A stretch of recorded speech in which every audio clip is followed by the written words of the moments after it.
everyone. Thanks for joining me. I'm Allison. Thanks for joining me for Where I'm From, number 81 with Jess. What have you been reading lately? I read Tomorrow and Tomorrow and Tomorrow by Gabrielle Zevin, which tons of people have read this book. I'm not new to the party. Uh, it's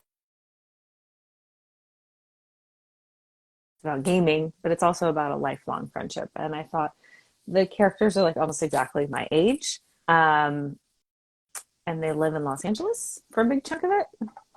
Hi, Jess. Hello. How are you? Oh, I'm good. I'm, as of 3 minutes ago, like quite nervous. I was like, I'm fine. This is fun. I'm gonna have a great. Yes, Oh, because yeah. normally, excuse me. Whoa. Normally we talk, but we don't see each other. Like we see each other, but other people don't see us. So that's a different Yeah. Other people element. don't see us talking to each other. Yeah, yeah. It's a little, I think adding visuals definitely makes it feel a little more nerve-wracking. Like, Yeah. Yeah. Yeah. like No, you I want to was make like, sure I just nothing's need to in your start. teeth. Nothing is in your Yeah. teeth. You're good. Thank you. Um, you look very Oh like gosh. polished. The hair, the It's face. I mean, Thank you. I spent today at a friend's house. So I was like, I'm good to put some makeup on. And also I've got this like cracking light. We bought it 2 years ago. And it's just like it looks like a big satellite. I don't know, hello, like it Ria. looks like a big. Hello, Sonia. We have friends. Yay, Yeah. we've got And friends. other people too. They, oh yes. But, so anyway, it's nice to Yay. have friends and moral support. Lights are very important, Jess. I'm using my light. Yeah, It, I, that's I will it. admit to some vanity. Like if you're gonna see my face, I would like it to, you know, Exactly. Yeah. yeah, So I was like, usually we don't, yeah, but I was like, today I'm gonna yeah. full use this light. It's good. Yay. But no, I was like, I just need to start talking to Alison and then I'll be Yes, fine. And I am. that's right. And I was just talking about what I was reading. What are you reading? Because you're a big reader, Jess. Do you want I to tell us am. what you're reading? I'm reading a book called And Marvel by an author called Kathleen Davis. It's a really good book about quite a well, a very sad and traumatic event. Essentially, a guy that Kathleen was sort of in a relationship with, um, once the relationship ended, he committed Oh, suicide. And so she talks about that experience. And it's such a good read. Sometimes I have to make sure I'm in the right hmm headspace to like read it, but it's hmm beautifully written. And I keep what's it, dog earring. That's it, dog hmm earring pages being like, oh, this is so good. Oh, this is so good. So hmm yeah, that's what I'm reading. Very I slow reader take though. pictures with So my phone. oh, That's what I've nice. started doing because lots of my books are from the library and I don't want to deface it because I read so much I can't buy them all. Um, and I take pictures and then I edit the picture to be exactly what I want to. You know what I mean? Like I change Yeah, the frame. So absolutely. I when I go back I know why I did that. So um, I well must that sounds Yeah, I like must a say great I'm book. very impressed by how much you read. Whenever you put it on Instagram, you're like, I'm reading this now. I'm like, but she just said she was reading another book. What do you mean? Yeah. I was like, I It's just aspire to be your it's my level of escape. like reading. Yeah, I love it. I love it a lot. I just pick it up. All I take books with me everywhere. I pick them up for 5 minutes if I can. I mean, I really am that person. I love it. It's not like work, but sometimes I will read a book that is more challenging, and then I will read other books in between too. Yeah, Like exactly. I'll have the big book on the dresser waiting for me, and Yeah. it'll take me a while. I have to give myself some space. Currently, I'm reading Sylvia Plath's biography, which is 900 pages, and I need to read Okay. other books in Yes, between that makes sense. because 900, like, yeah, it's a lot. It's a lot. Sylvia Plath, you had a great life, but I have to put this book down A for a short, brilliant second. life, but yeah. So, would you like to chat about anything else, or would you like to read your poem? I think let's read the poem before Yes, I start sticking my yes. words together. Um, All right. I'll get straight into it. So, where I'm from far away, a rainbow nation made of scattered pieces, from a world so scarred and shimmering, its beauty unbarred and heartbreaking, a joy so bountiful, unstoppable. From the wild African sun, igniting life without peace, bathing silky blue hydrangeas, warm rosy-cheeked embraces, from a land as green as envy, dusty roads and memories of doorstep samosas and backyard slip and slides, big smiles, bright eyes, dancing in a one-story house where love survived.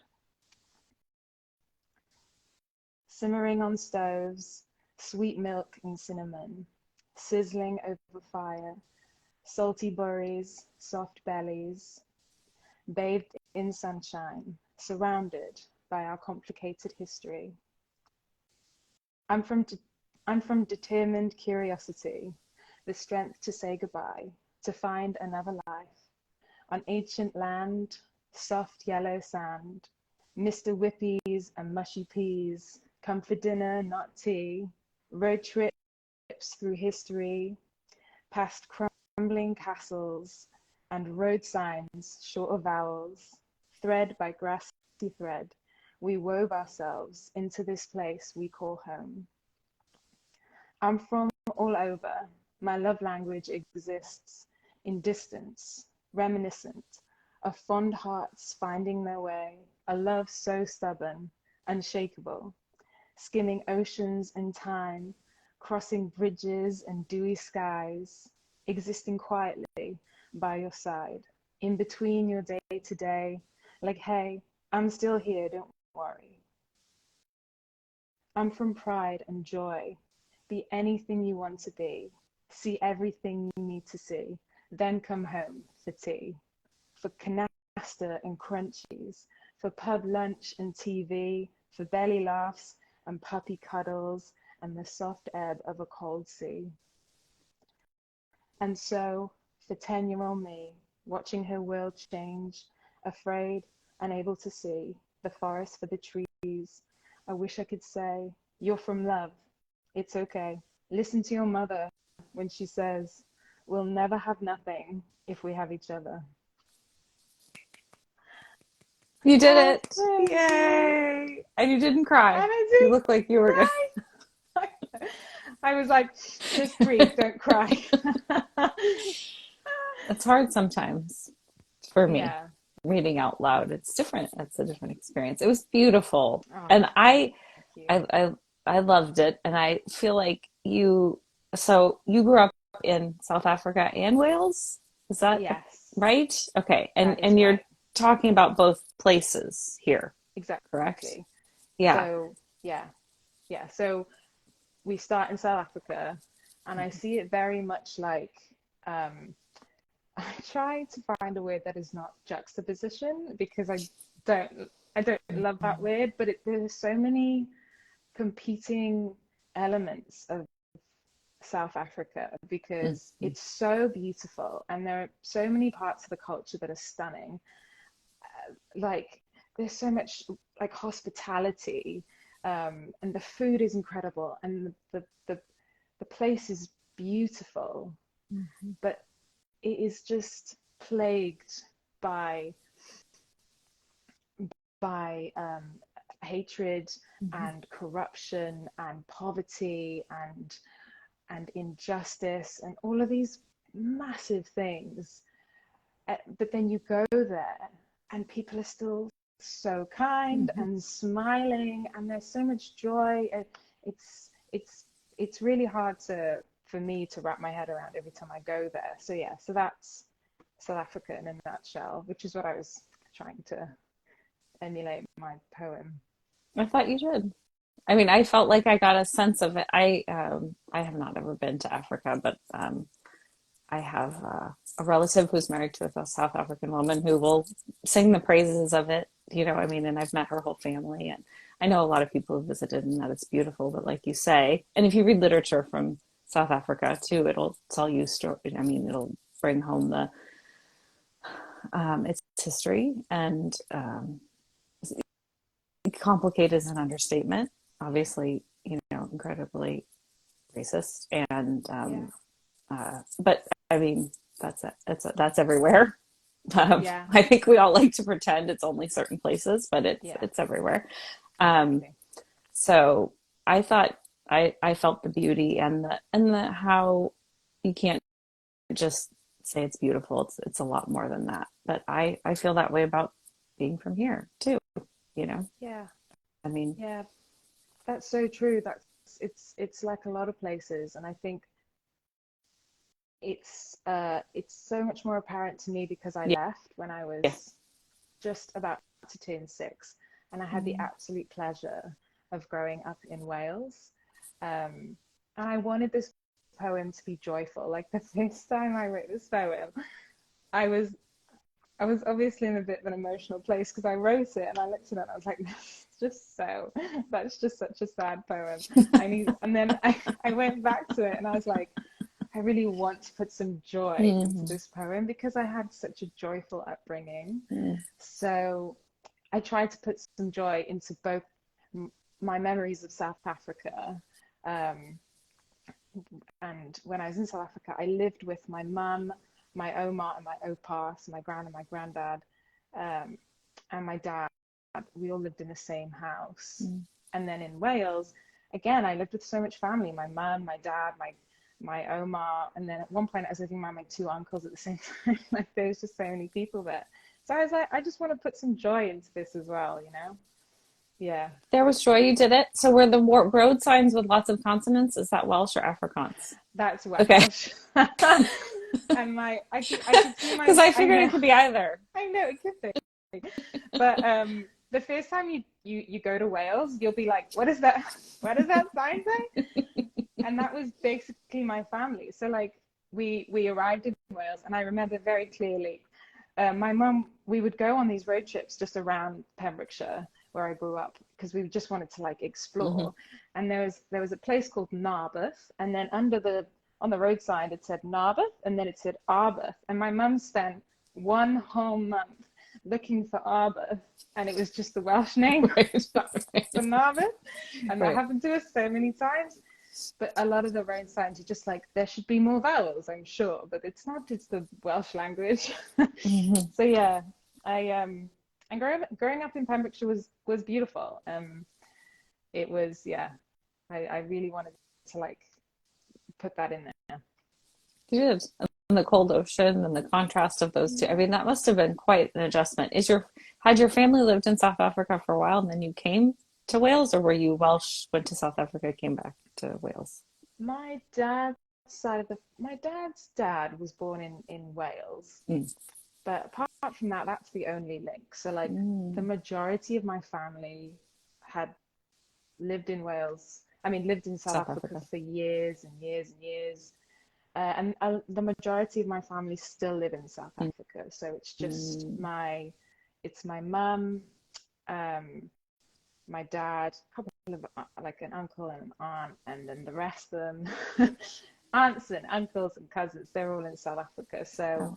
a lot of my family are still very much rooted in South Africa. Mhm. Yeah. So it was a big That adjustment coming into is. And Pembrokeshire. that's the adventure, which is the reverse adventure for a lot of people, Uh-huh. especially, initially getting to South Africa, like Yeah, white people. Getting to South Africa. That was exactly. so you came back this way. That is a huge, so Yeah. cold So comparatively. cold. So So cold. cold. So cold. Yeah. Like you become very waterproof when you live and grow up in the UK. Mm-hmm. But I must say, my mum loved it. She hates the Oh, heat. She hates okay. it with a passion. So she was Mm-hmm. like, I am loving this. This is my jam. Oh wow. Well, good for her. But So yeah. what? So the experience. What was your experience writing this? At first, it was sad, and then how did you make it happier? Because mine are always sad, and I try to make them happy, and it never Yeah. works out. Yeah.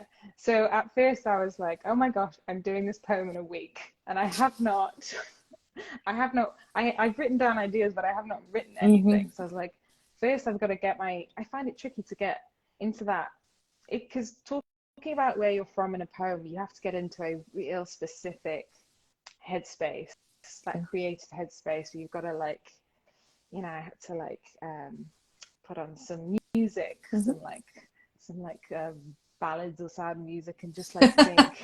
And so that's why the first one was a bit sad, because I had sad music on. And then I sat on it for a couple of days, and I was like, I just started remembering all the joyful memories that I had growing up, and what that's done for me now. So obviously it wasn't all joy. That's why my poem ends with a point in my life where my mum and dad were separating, and I was just like, as a kid, I was like, oh God, like this seems really scary. So it wasn't all joyful, but so much of it was joyful. And I was really privileged. My parents picked a place that was really safe, that had miles and miles of coastline. Like if you ever go to Pembrokeshire, especially in the summer, we are so lucky. The amount of beaches we have access to, and it's very safe. And I felt that freedom as a kid, and trying all these new things like Mr. Whippies. We didn't get Mr. Whippies in South Africa. And mushy peas. I love mushy peas. My mum, I think it's my mum or my partner, like they hate mushy peas. And I'm like, give me the mushy peas. All the mushy peas. Okay, so what are mushy? Is it just what it sounds like, mushy peas? Because I don't know what that is. So in the UK, you I'm can assuming. It's literally, so like you'll get fish and chips. And then a typical side is mushy peas, and it's literally just mushed up peas. Like it's gloopy, it's green, it's lumpy, and I love it. I don't know why. It's like salty. It's like baby food. Yeah, I'm like, yes, that's what it sounds like. All on my food. I don't think so. You're like, I mean, although I do like pea. People make pea things, fancy restaurants. So maybe I would like it. I'm just, because of the baby food comparison, maybe I'm a little put off, because it really does. Yeah. I'm not gonna lie, it has it's baby food consistency. Yeah, we don't have sides with fish and chips here. It's just fish and chips. There's never any like sides. You're like, we're not messing around. No, it's just fish and chips. But we have barbecue. Is there lots of butter, or just in Minneapolis? Sometimes butter, Sonia, but I feel like that's more of like a main East Coast Midwest thing. Here it's just like, here's your fries, because we call them fries. Here's your fries and fish, enjoy. Where here, barbecue, like barbecue has sides. So that's the parallel I'm drawing in my head. Yeah. And a lot of it is mush, can be a little mushy.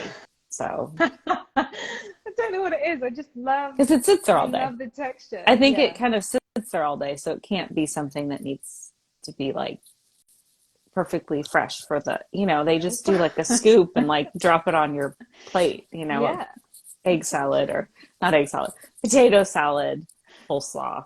Yeah. Those are big ones here. Yeah. And in the UK, you'll just get jars of pickled eggs. Oh God. Like, do you want a pickled egg? And you're like, no, I'm good. I'll just take my baby food and my fish and chips, and I'll leave the pickled eggs. That's a you thing. Of course, we're going to end up talking about food. Especially eggs. Because I'm not going to say it. So, no. And just as a side note, it is Good Friday. And in another conversation, it was brought to my attention that in the UK, they have very fancy Easter eggs, like nice. And I went on the website after y'all told me, and it is amazing. Meanwhile, I almost took a picture when I was in Target and sent it to you and Rhea yesterday, because it's just not fancy. Just as kind of proof. And I said to my husband, do you know they have fancy Easter eggs in England? He said, do you mean like Cadbury? That's as fancy as it gets here. Reese's and Cadbury. So it's not just me. It is just truth. So, sorry, that's a tangent, but I thought of you yesterday when I was in Target. Almost took a picture and sent it to you, but I thought probably everyone doesn't Need to see the mean, the next candy time, please aisle. do, because I, of all people, will appreciate that picture. I love seeing Easter eggs in supermarkets. I think my partner actually has a picture of me just standing in a supermarket being like,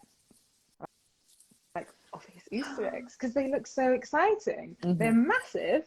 They're wrapped in all this shiny, colorful foil, Ah, and you yes. just know that there's chocolate inside that's in all different shapes. It's so You exciting. send me a So yeah, picture I, because yours I, you sounds a know what? lot I better will. than mine. I will. Mine is just like not that different from Halloween, basically. Yeah, I Everything's will just an send you a egg or a picture. bunny shape, but Yeah, it's the same candy. I'm gonna go to Marks and Spencers and take pictures of the Oh yeah, of all the different shapes because they've literally got little dash hounds shaped Easter eggs.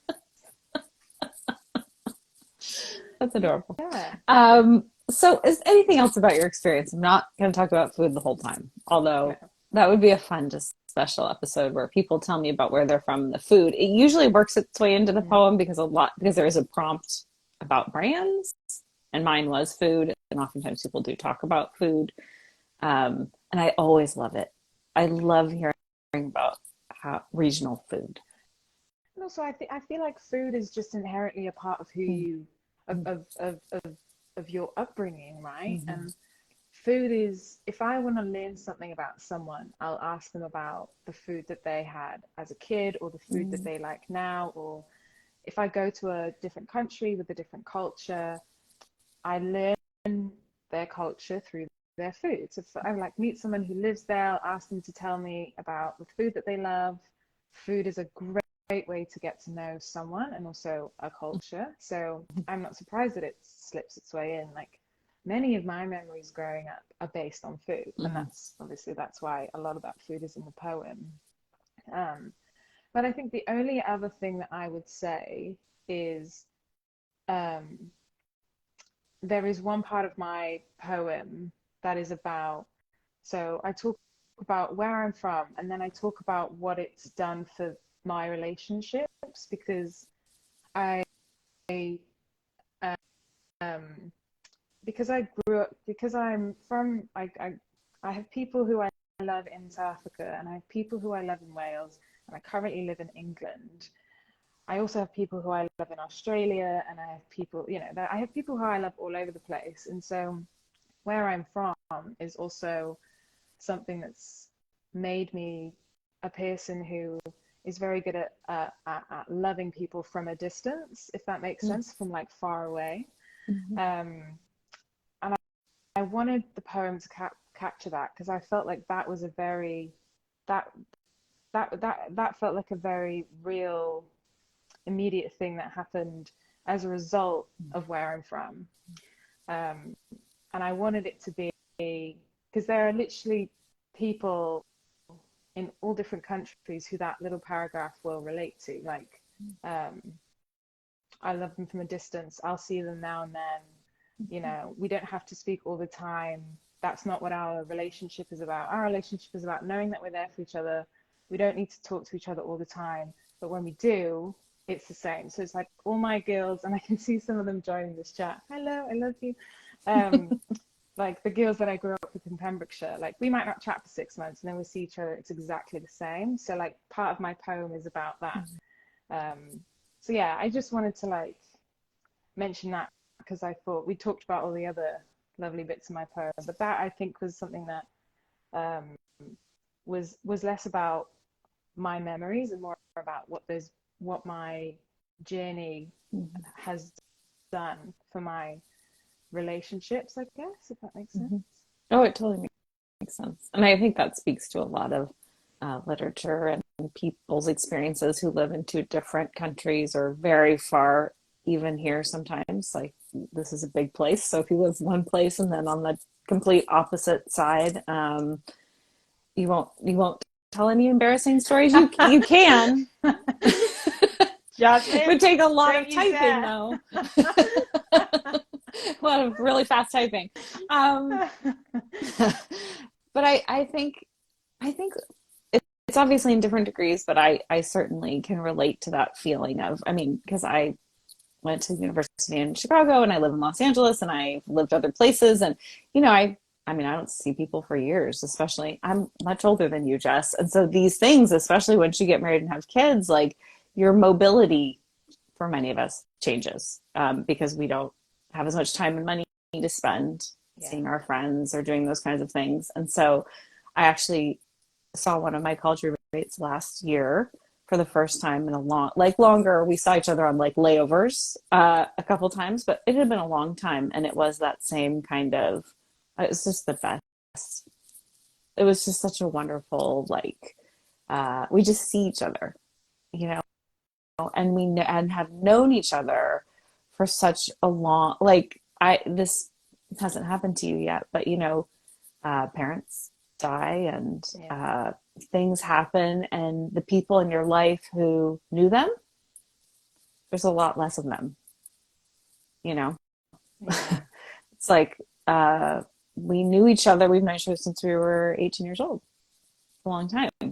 Um, so those, I think, those relationships and the ability to have grace with people we don't see all the time, it doesn't mean we don't still love them. Some people it's really hard for them. Like if you're not like talking all the time or communicating, but I don't think it's necessary. I think when you love someone and you see someone, that transcends time and space, I think. Yeah. Exactly. That is exactly it in a nutshell. Yeah. So I think, I mean, as a person who is old, like it definitely, things change and Yeah. we grow physically apart from each other. And some people we maintain relationships with, and some people we don't. And some people go in and out, Absolutely. and you don't really know. And I remember my mom saying things like that to me when I was a teenager, and I was always just like, oh, like, that's not helping, but it was true. Yeah. uh, Relationships are fluid. So the more we Yeah. could accept it and not take it personally, the better. So good for you that you have used it as a way to, your journey as a way to accept it. It's probably made you a much better friend. I mean, I hope it has. I'm sure it has. Here we'll see Jasmine typing real quick, but like, yeah, no, I hope it has. I think I tend to Actually, just be, yeah, I tend to just be someone who's like, if I hear my friends being like, oh, I'm so sorry I didn't reply, I'm like, I am someone you don't have right. to apologize to That's me too. because um, we'll just um, don't apologize for No. not replying, or don't apologize for not chatting to me for a couple of months. Like, we live our own lives, and Yeah. our friendship is there. It will always be there. Like, we love each other. We don't have to talk to each other all the time or see each other all the time. And when we see each other, it will be Mm-hmm. the same, and we have each other's backs. Like, yeah, and I think that's a big part of who I am. It's a big part of how I approach friendships and relationships.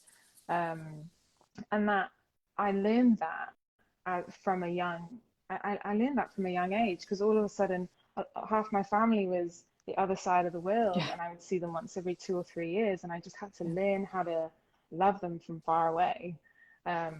So that it came naturally to me, in a sense. I mean, it doesn't make it easier, but Yeah. um, yeah, yeah, absolutely. Well, that's beautiful. Thank you for sharing that last bit. It's important. And any very final last thoughts before we wrap up? No, I think no, just that this has been wonderful. Thank you so much for letting me do this. Oh, well, I'm so glad Um, you joined me. Ria, in fact, introduced us yeah, before we knew one lovely. another, and we made this appointment months ago before I we honestly think it knew was each like other. 6 months ago. Yeah. I'm like, Yeah, that's how long. April, okay, that's very far away. And then all of a sudden it was I one know. week away, and I was like, I got to write a poem. I know. I feel like kind of strange when I tell people, okay, it's going to be 6 months, but it just is what it is. So, Right. and it does. That's the thing. Like 6 months right now, I feel like is so fast. Yeah, Now that the world is opening back up, 6 months, or I guess it is opened up. It's yeah. still opening back up for me. I'm still getting used to being in public spaces and not panicking Oh, yeah. with all the Yeah. people around breathing. It's Yeah. it's it takes me a It's a lot. little bit of, yeah, I gotta like talk Yeah. myself down. Like, okay, this is okay to be with all these Yeah. people who are You're breathing. okay. People breathe. They breathe. But they're This isn't breathing near you. me, and there's so many of them. Yes. Yeah. Oh yeah. Yeah. No, but thank you. This has been absolutely wonderful, and I appreciate the opportunity to actually write about something like this and like put it on words and share it with people. Like it feels really lovely. So thank you. No, thank you so much for joining me, Jess. It was a pleasure. Okay. Thanks to all of your friends too who joined us, and Ria and Yay! Sonia and all the people. We appreciate you. Thank you And for not sharing any embarrassing stories, Jess. but do chat me privately with those stories. Oh yes, please. Okay. All Bye, right, Jess. Bye, everyone. bye.